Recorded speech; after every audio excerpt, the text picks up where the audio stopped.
I'm sad. Yeah. Hello, okay. Sorry. Hello, guys. So the Jurassic World Rebirth movie, right? Okay. So I may or may not have piratedly watched the movie, but what I can say is I think it is great. I think I rated an eight. Definitely an eight. It was very good.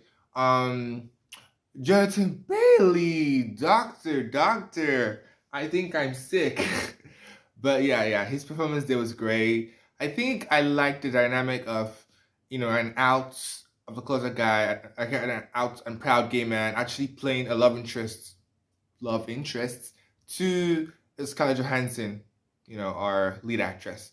And seeing that, our characters of interest, Jonathan Bailey's, Kenneth Johansson, and what's his name again? The black guy. I'm sorry, I can't remember his name, but they all survived. Movie spoiler, I'm sorry. But seeing they all survived was such a good thing, And I think I liked the way the movie progressed from the beginning because I was kind of scared. I mean, it started off pretty slow. Scarlett was moving in New York, and I was like, New York?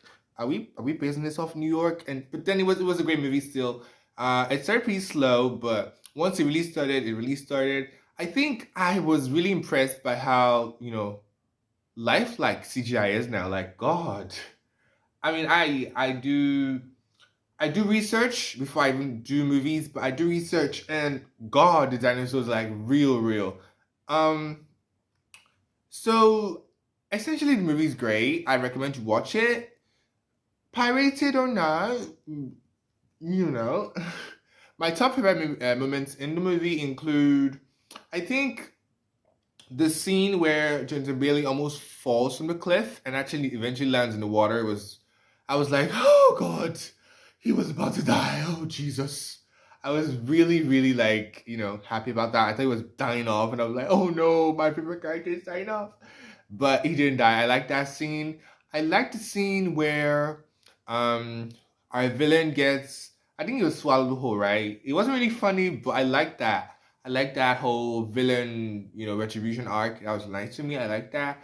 I like the scene where the dad and the daughters kind of get, like, when I mean the daughter, not the younger daughter. If you watch the movie, you should understand. I don't remember their names anymore. Yeah, Isabella. Isabella was the youngest daughter's name, and the dad got really more acquainted with the boyfriend, the elder daughter's boyfriend. Um, I think I like the dynamic of that too. That was also one of my favorite scenes in the movie. I mean, it started off pretty weird. I was like, your dad? Oh, sorry, your father-in-law is steering the boat and he's telling you to come do something and you're not doing it? You not doing it? You not doing it? Wow. I was like, wow, that is cause for applause. I mean, and the fact that the dad was so calm about it. I mean, that is real love right there. Loving your kid enough to just support your decisions even when you don't trust them. I think that was really nice. And seeing how it all played out when we saw that, the boyfriend in quote was not quote unquote useless. I'm sorry I used that word.